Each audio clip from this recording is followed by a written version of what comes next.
그래도 이제 오늘 말씀을 제가 좀 묵상을 하면서 이제 과거에 누군가 저에게 했던 그 질문 하나가 좀 생각이 났었습니다.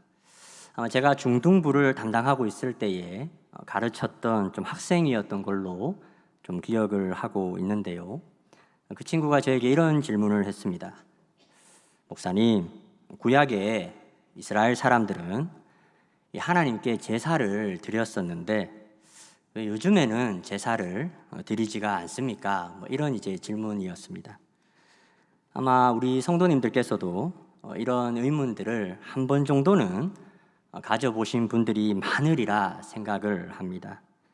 그러나 여러분, 우리는 실제로 이 유대 사회의 그 배경과 또 역사 또 문화들을 사실은 직접적으로 경험해 보지를 않았기 때문에 이런 우리들의 의문이 깊은 고민으로까지는 이어지지 않는 경우가 많았을 겁니다.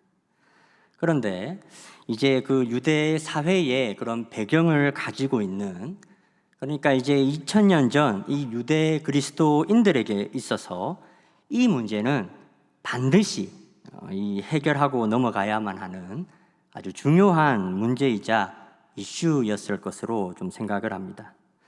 왜냐하면 그들에게 이미 주어진 이 구약의 말씀을 그냥 은혜라고 하는 그 단어로 가볍게 덮어버리고 넘어가기에는 이 그들의 그 배경이 되었던 유대 사회의 그런 어떤 관습과 문화, 그리고 그들의 그 율법에 의해서 그들 신비 깊은 곳에 이 새겨진 어떤 그런 각인들을 이렇게 쉽게 덮어두고 지나가기에는 어려움이 있을 수밖에 없었다는 것입니다.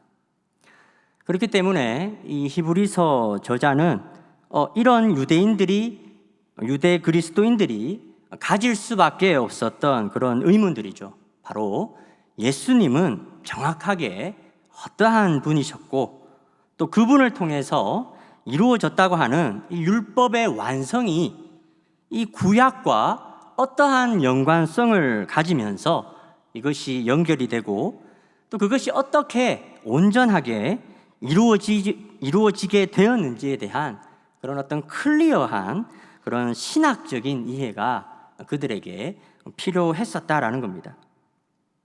그래서 이 히브리서 기자는 바로 히브리서를 기록함으로써 이제 유대 그리스도인들이 가졌던 이 의문들에 대해서 좀 상세하게 답을 해주고자 했다는 겁니다. 히브리서 기자는 이제 이 부분을 설명하기 위해서 이제 우리 믿음의 대상이 되시는 이 예수님께서 이 천사보다 더 뛰어난 그런 우월성을 가지신 그 하나님의 아들로서 인정되신 분이심을 설명하는 것으로 시작을 하고 있습니다.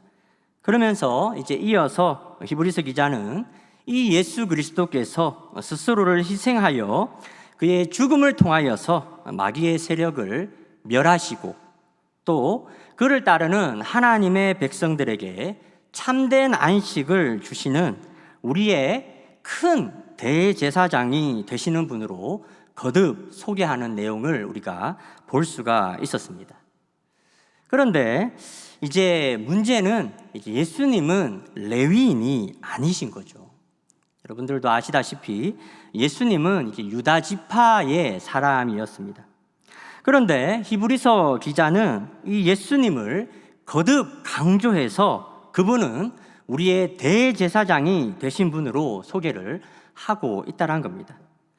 그러면 어떻게 유다지파 출신의 예수님께서 우리의 대제사장이 될 수가 있는가? 이와 관련해서 이제 히브리서 기자는 이제 이 예수님을 이제 레위인의 허리에서 시작된 그런 제사장이 아니라 이제 레위가 아직 태어나기 훨씬 전인 이제 아브라함 때에 이 소돔과 이 고모라 땅에서 일어난 전쟁에서 이제 승리하고 돌아오던 이 아브라함을 만나 이제 그를 축복해 주었던 지극히 높은 하나님의 제사장으로 소개된 이 멜기세덱이라는 이 존재를 가져와서 이제 이 예수가 이 레위인의 뒤를 잇는 제사장이 아니라 바로 이제 멜기세덱의 반차를 쫓아낸 제사장으로 소개를 하면서 이제 이 예수님이 어떻게 우리의 대제사장이 되실 수 있는지에 대한 굉장한 이 신학적인 해석과 통찰력을 우리들에게 주고 있다는 겁니다. 그래서 이제 히브리서 저자가 이런 맥락 속에서 이제 하고 싶었던 이 이야기의 핵심이 뭐냐, 요점이 무엇인가 하면, 여러분 1절 말씀을 한번 보시면 바로 그것은 이런 대제사장이 되신 예수님이 우리에게 있다는 것을 히브리서 기자는 이야기를 해주고 싶었다라는 겁니다.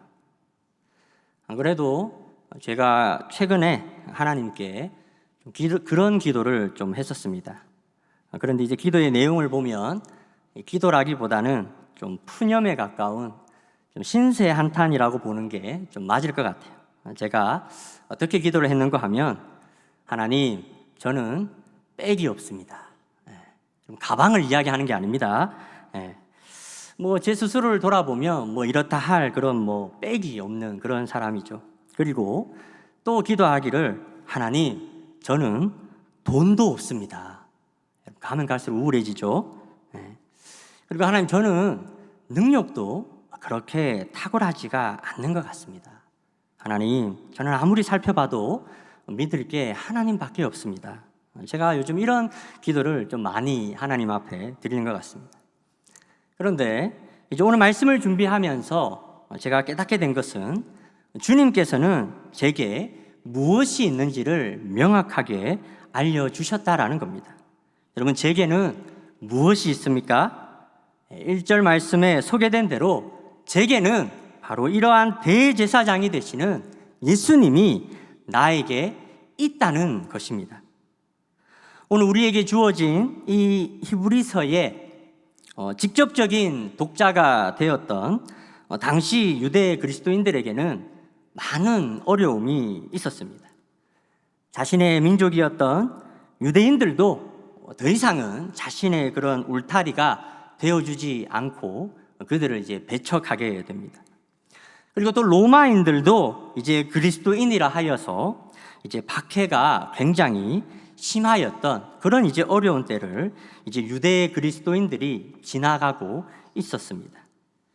그런데 이제 이런 어려움의 때를 지나고 있던 당시 유대 그리스도인들에게 이 히브리서 저자가 전하고 싶었던 말씀의 요점, 핵심이 무엇인가 하면 바로 너희에게는 대제사장이 되신 예수님이 있다는 것을 알려주고 싶어 했다라는 겁니다. 그러면 우리가 오늘 이 본문 가운데서 한번 던져볼 수 있는 질문이 있을 것 같습니다. 그것이 무엇인가 하면, 그러면 오늘 우리에게 있다라고 하는 이러한 대제사장은 그러면 어떠한 분이시고, 또 그분은 우리를 위해서 무엇을 하셨고 또 무엇을 해 주실 수가 있는 분이신가에 대한 그런 질문을 우리가 한번 해볼 수가 있을 것 같습니다. 여러분, 오늘 이러한 대제사장이 되시는 예수님을 히브리서 기자는 어떻게 소개를 하고 있습니까? 1절의 후반부의 말씀을 보시게 되면, 그는 하늘에서 지극히 크신 이의 보좌 우편에 앉으셨다는 이야기를 하고 있습니다. 여러분, 이것은 우리에게 있는 이 예수가 하나님의 보좌 우편에 앉으셔서 이제는 하나님과 함께 이 세상을 다스리시고 통치하는 분이심을 우리에게 보여주고 있습니다. 그러니까 이제 믿음을 가진 자들이 현재 많은 어려움 가운데 있을 수 있지만, 여러분, 우리에겐 누가 함께 계시는가 하면 하나님의 보좌 우편에 앉으셔서 그분과 함께 이 세상을 주관하시고 다스리시는 이 예수님이 우리에게는 있다라는 겁니다. 저는 오늘 본문의 말씀을 좀 묵상하면서 제가 다시 한번 더 깨닫게 되고 새롭게 되었던 것은 바로 이러한 대제사장이 되신 예수가 나에게는 있다라는 것이었습니다. 여러분, 백은 없어도, 돈은 없어도 또 능력은 탁월하지 않아도 나에게는 예수님이 있다라는 겁니다. 우리에게는 바로 예수님, 이러한 대제사장이 우리에게 있다라는 겁니다.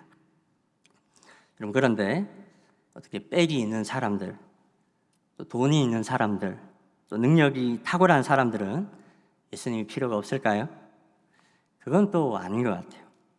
여러분, 우리는 모두 다 예수님이 필요한 그런 사람들입니다. 저는 제가 목회를 하면서 참 감사했던 것은 정말 다양한 계층에 있는 사람들을 많이 만나볼 수 있었다라는 겁니다. 과거에는 그런 사람들 볼 때마다 그런 사람들의 이런 사람들은 무슨 문제가 있을까, 그렇게 생각했던 사람들도 막상 이제 제가 목회자가 되어서 그들에게 다가가 보면 제가 평소에 보았을 때는 아무런 문제가 없어 보였던 분들도 막상 그들의 속 깊은 이야기를 들어보게 되면 그들에게도 그들을 버겁게 만드는 많은 문제와 어려움들로 씨름하고 있는 모습을 저는 많이 보았습니다. 그러면서 저는 이 땅을 사는, 그래서 이 죄로 말미암아서 이 수고스러워진 모든 사람들에게는 바로 하나님의 은혜와 또 위로와 도우심이 필요하다는 것을 저는 좀 알게 되었습니다. 여러분, 우리는 다 하나님의 은혜가 필요한 사람들입니다. 그런 우리들에게 오늘 히브리서 저자는 어떤 말을 하고 있습니까? 우리에게는 바로 하나님의 보좌 우편에 하나님과 함께 앉으셔서 여전히 이 세상을 주관하시고 다스리고 계시는 이 예수님이 여전히 우리와 함께 계시다라는 사실을 이야기하고 있다라는 겁니다. 여러분, 이것이 성경이 이야기하는 은혜의 핵심인 것입니다. 바로 우리들에게는 이러한 대제사장이 우리에게 있다라는 겁니다. 그러면 우리와 함께 하시는 이 예수를 이제 히브리서 저자는 대제사장으로 소개를 해주고 있는데, 그러면 그는 어떠한 모습으로 어떠한 제사를 드리고 있느냐, 이제 2절부터의 말씀을 보시면 그는 성소와 참된 장막에서 섬기시는 분이시다, 이렇게 이야기를 하고 있습니다.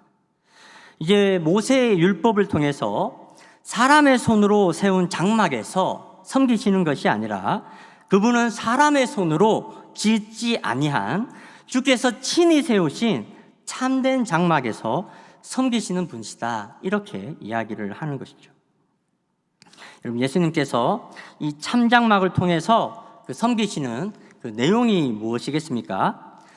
이제 히브리서 8장 이후로 이제 차차 우리가 살펴보게 되겠지만, 결국은 우리의 죄를 대속하시고 우리가 다시금 하나님 앞으로 나아갈 수 있는 그 제사를, 그분 스스로를 희생하심으로 단번에 드리시는 그 제사를 통하여서 그것을 우리 가운데 이루어 주심을 이제 이 히브리서 8장 이후에 이런 부분들을 다루게 됩니다. 여러분, 바로 우리에게 있다는 이 대제사장이 되신 예수님은 어떤 분이신가 하면, 또 어떻게 우리를 섬기시는 분이신가 하면, 바로 우리를 살리시기 위해서 하늘의 보좌를 버리시고 또 이 땅에 내려오셨을 뿐만 아니라 우리를 구원하시기 위해서 스스로를 희생하실 만큼 우리를 위하시고 또 우리를 사랑하시는 분으로 소개를 하고 있다라는 겁니다.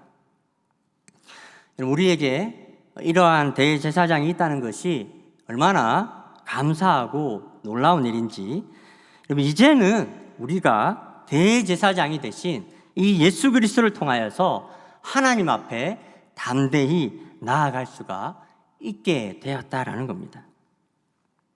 그러면서 이제 과거 모세 율법에 따라 이 사람의 손으로 세웠던 그 제사의 제도가 이제 결국 모세도 이것을 어디서 보고 배웠는가 하면 이 산에서 하나님이 보여주신 이 참장막, 그 참장막대로 이제 지었던 그 모형과, 참장막의 모형과 그 그림자였다는 것을 이야기하면서 이제 진짜가 우리에게 나타났다, 이렇게 이야기를 하고 있습니다.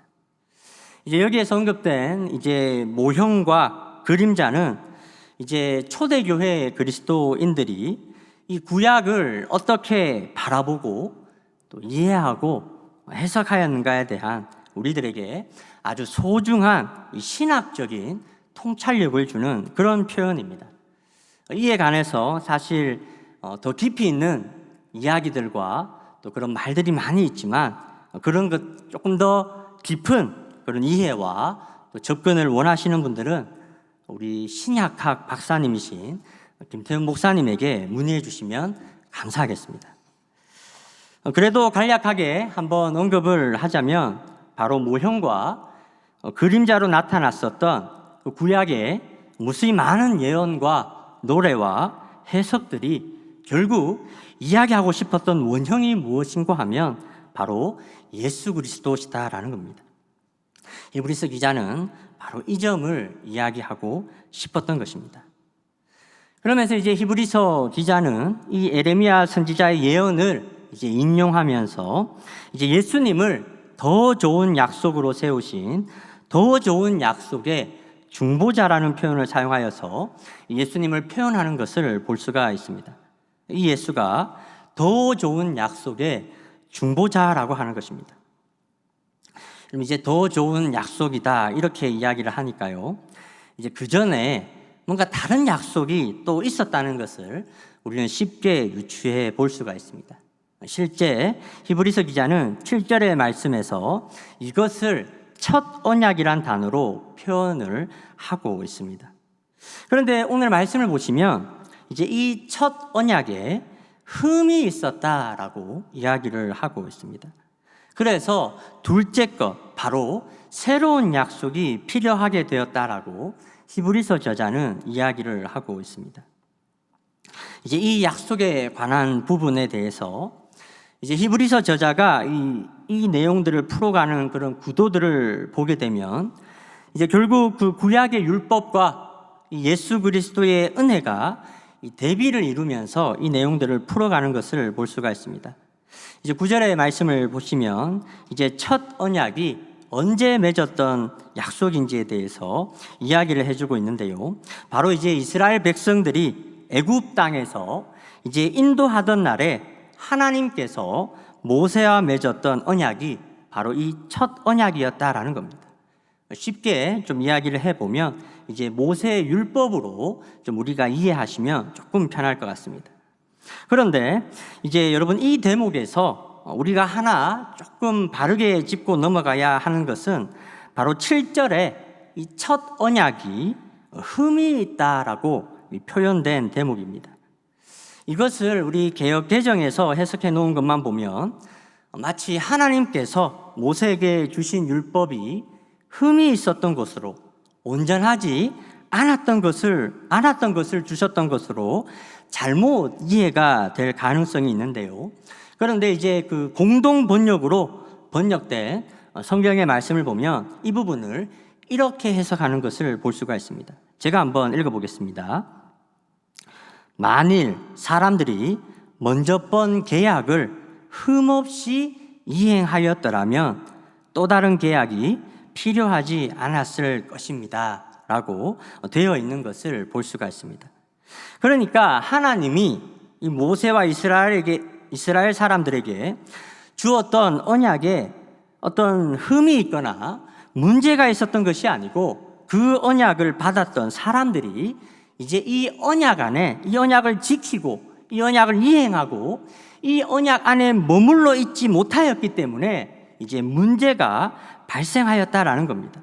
바로 우리 인간이 이 첫 번째 약속, 이 첫 언약을 지키기에는 흠이 있었고 불완전했다는 것으로 이 공동 번역이 해석하는 것을 볼 수가 있습니다.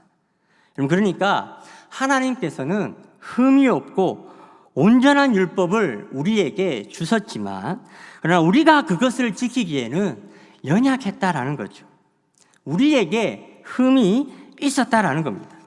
그럼 이것이 이제 하나님께서 모세에게 주셨던 첫 번째 약속의 흠이었다라는 겁니다.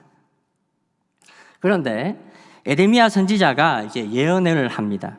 어떤 예언을 하는가 하면 이제 내가 이스라엘과 유다의 집과 더불어서 새로운 언약을 맺을 것인데, 이제 이 새 언약의 내용들을 한번 보시게 되면 이제 10절 중반부부터의 말씀을 한번 보시면, 바로 이제는 하나님께서 당신의 법을 그들의 생각에 두겠다라고 하시는 겁니다. 그리고 이제 하나님께서 이 법을 그들의 마음에 기록할 것이다라는 겁니다. 그리고 하나님께서 이제는 그들의 하나님이 되어 주시겠다라는 거죠. 하나님께서 그들을 당신의 백성으로 삼으시고, 또 하나님께서 그들을 불쌍히 여기시고, 하나님께서 바로 그들의 죄를 다시 기억하지 않겠다라고 이야기를 하고 있습니다. 그러니까 이제 그 모세의 율법을 상징하였던 첫 언약과 또 예수 그리스도의 은혜를 의미하는 새 언약 사이에서 그러면 차이점들이 좀 어떻게 나타나는지 좀 이해가 되시겠습니까?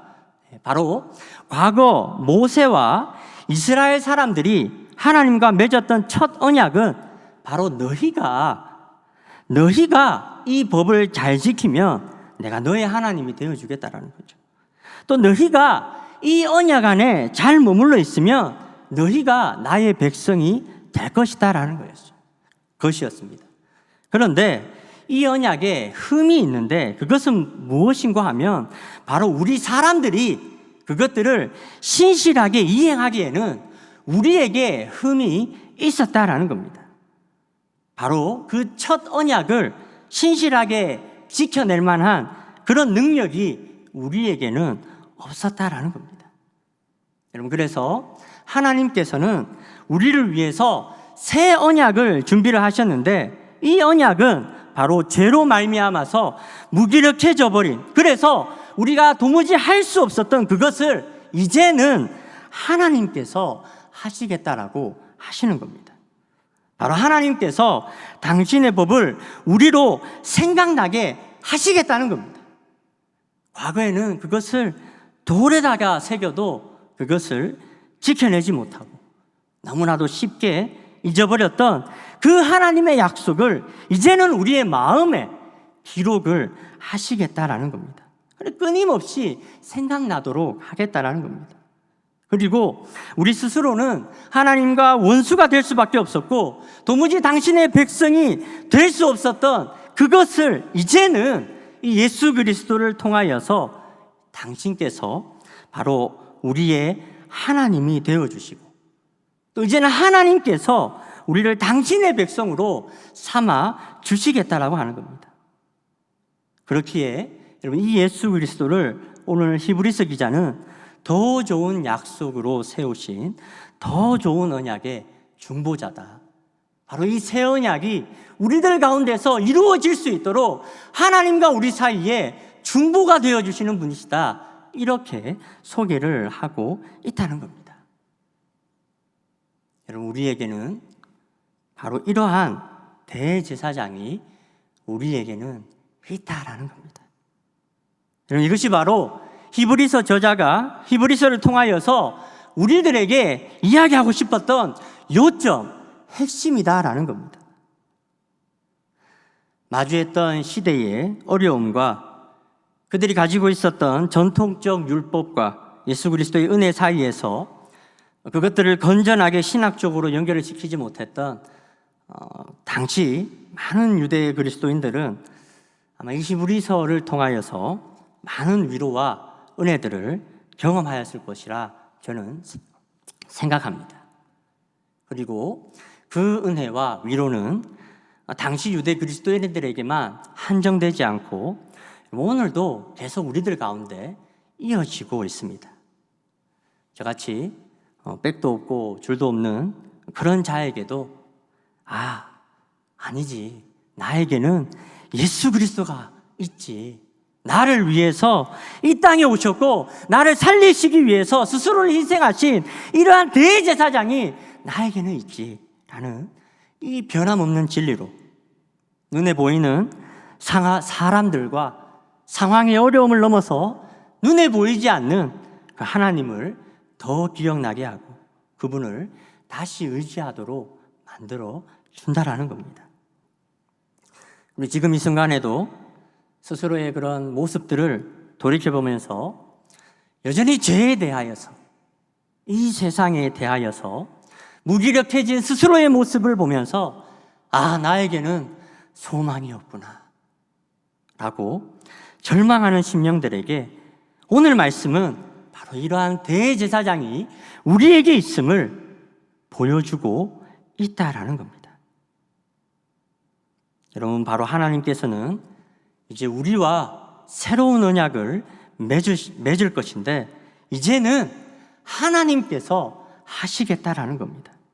우리가 하는 것이 아닌 이제는 하나님께서 우리들을 긍휼히 여겨주시고 우리의 죄를 사하여 주시고 친히 우리의 하나님이 되어 주시겠다는 겁니다. 이 미천하고 흠이 많고 불완전한 우리들을 바로 당신께서 이제 당신의 백성으로 삼아 주시겠다라는 겁니다. 이러한 하나님의 의지가 누구를 통하여서 이루어지고 있습니까? 바로 더 좋은 언약의 중보자가 되시는 예수 그리스도를 통해서 이것이 우리들 가운데 이루어지게 되었다라는 겁니다. 저는 오늘 말씀을 보면서 위로가 되었던 것은 여러분, 나에게는 변함이 없는 이 두 가지 절대적인 것이 있는데 먼저는 하나님이 나의 하나님이 되어주시겠다라고 하는 그 약속의 말씀이 그것이고 또 이 새로운 언약의 말씀을 이제 나의 삶 가운데서 이루어 주시겠다라고 하는 이 대제사장이 되시는 예수 그리스도가 나에게 있다는 이 사실이 얼마나 큰 위로가 되었는지 모릅니다. 어떻게 여러분들은 좀 어떠하십니까? 그럼 이제 우리가 말씀을 조금 마무리하면서 함께 부르고 싶은 복음성가가 하나 있습니다. 예수라고 하는 찬양인데요. 아마 다들 한번 불러보셨을 찬양일 겁니다.